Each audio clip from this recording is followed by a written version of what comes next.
আমার আজকের আলোচনা বিশ্বাসীদেরকে নিয়ে,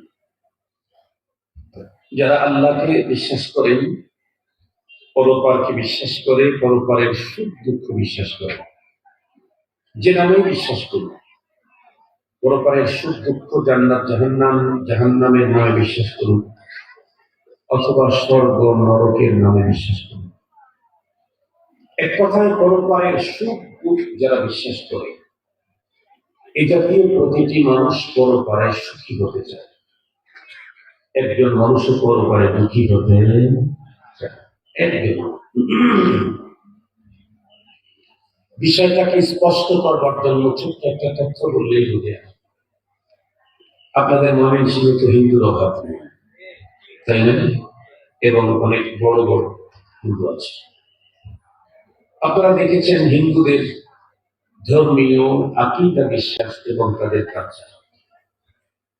এদের যত কাছের মানুষ মানা যায়, যত আপনি জনই হোক না কেন, এরা কিন্তু মরণের পরে তাকে চিতায় নিয়ে পুড়িয়ে ফেলে। এবং সে পোড়া যে দেয়, সবচেয়ে আপন জন যে, সে মনে হয় প্রথম আগুনটা।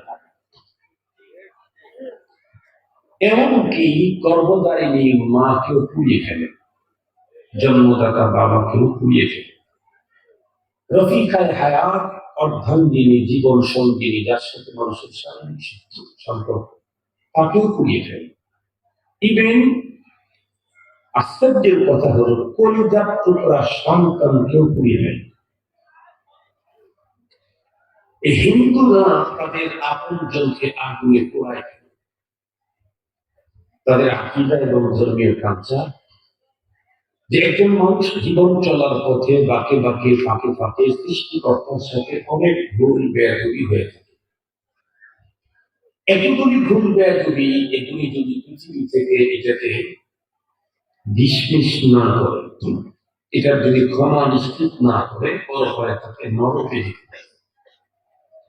তারা কেউ নরকে যেতে চায়, তারা কেউ নরকে যেতে চায়। কেন? নরক হলো দুঃখের জায়গা তাদের ভাষা।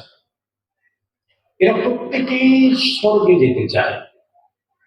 এ কারণে তাদের ধর্মীয় পদ্ধতি হলো, মানুষ পড়ে গেছে, সৃষ্টিকর্তার সাথে অনেক ভুল বেদবি হয়েছে, এমতো অবস্থায় পাঠিয়ে দিলে নরকবাসী হতে হবে না, ওকে পুড়িয়ে ফেলো। যা ভুল বেদবি করছে আগুন দিয়ে পুড়িয়ে একদম মৃতের তৈরি করে স্বর্গে পাঠায়। এটা হলো তাদের আকীদা, বিশ্বাস। শহীদ আর গলত, ভালো না মন্দ কিছু বলবো না। আমি এখান থেকে শুধু একটা পয়েন্ট নিতে চাই, সেটি হলো হিন্দু বহুত্ববাদী,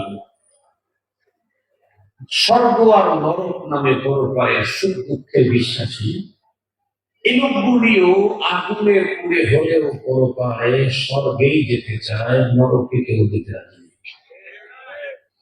তাহলে বলুন, আমরা যারা মুমিন তাওহীদবাদী, আমরা কি কেউ পরপারে জাহান্নামে যেতে চাই? আমরা প্রত্যেকেই আল্লাহ পাকের জান্নাতে যেতে চাই, জান্নাতি হতে চাই। কিন্তু আমার জিজ্ঞাসা হলো, আমরা যে জান্নাতে যেতে চাই, জান্নাত পেতে চাই, এই জান্নাতটা কি আমাদের দাদা বা নানা বাড়ির কোন সম্পদের কোন এক আইটেমের নাম? বাবা মারা গেলে, দাদা মারা গেলে, নানা মারা গেলে, নানি মারা গেলে, ওখান থেকে কিছু বেড়াশার সূত্রে অনেক কিছু পাওয়া যায়। যে জিনিসগুলি বাবা দাদা নানার কাছ থেকে পাওয়া যায়, তার মধ্যে একটা জান্নাত হচ্ছে কি না? তো জিজ্ঞেস করতে চাইলে জান্নাতটা কার, কে বানিয়েছেন? আল্লাহ পাকের জান্নাতে আমি যেতে চাই, সে জান্নাত আমি পেতে চাই। বলুন তো দেখি, এটা নিতে চাইলে, পেতে চাইলে আমি আমার মতো করে চললেই হবে, না যার জান্নাত তার নিয়মে নিতে হবে? আরো সহজে বুঝবার জন্য একটা মিসাল নেই। এই যে আমার হাতের ভিতরে একটা চশমা, এটা আমি কিনেছি আলহামদুলিল্লাহ। ধরেন এই চশমাটা আমি 2000 টাকা দিয়ে কিনেছি। এই চশমাটা যদি আমার চশমা আপনারা কেউ পেতে চান, নিতে চান, তাহলে দুইটা তরিকা আছে। একটা হলো বৈধ তরিকা, আর একটা অবৈধ তরিকা। অবৈধ তরিকাতে আপনারা আমার কাছ থেকে এই চশমা নিতে পারবেন। কিভাবে? চিন্তাই করলেন, সিজ করলেন, জোর করে নিলেন, চুরি করে নিলেন, দিতে পারবেন। কিন্তু বলুন তো দেখি, আল্লাহ জান্নাতকে কি এই জাতীয় পদ্ধতিতে কেউ কোনোদিন নিতে পারার সুযোগ আছে? জান্নাত চুরি করবে, চিন্তাই করবে, বের করে নিবে, এই পদ্ধতিতে জান্নাত পাওয়ার কোনো সম্ভাবনা নেই। আরেকটা পদ্ধতি আছে, আমার এই চশমা আপনারা নিতে চাইলে, পেতে চাইলে আরেকটা পদ্ধতি, বৈধ পদ্ধতি। সেটা কি? আমি যেভাবে দেব আপনাকে সেভাবে নিতে হবে। ধরেন আমি যদি বলি 3,000 টাকার চশমা আমরা আনিয়েছি, আপনি নিতে চাইলে 3,000 টাকা পাবেন। বৈধ পদ্ধতিতে এই চশমার মালিকানা আপনি পেতে চাইলে 3,000 টাকাই দিতে হবে।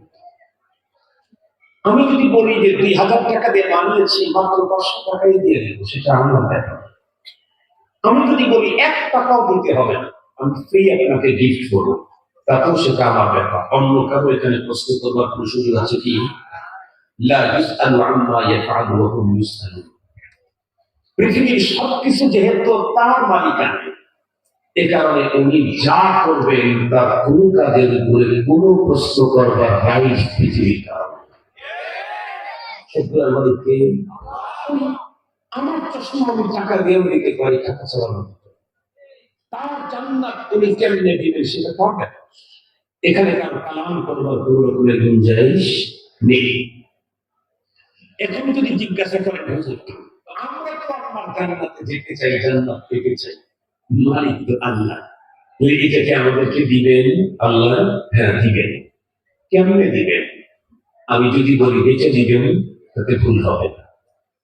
আল্লাহ তাআলা তার জান্নাতটাকে বেঁচে দিতে চান, বিক্রি করতে চান। আল্লাহ জান্নাত বিক্রি করবেন না।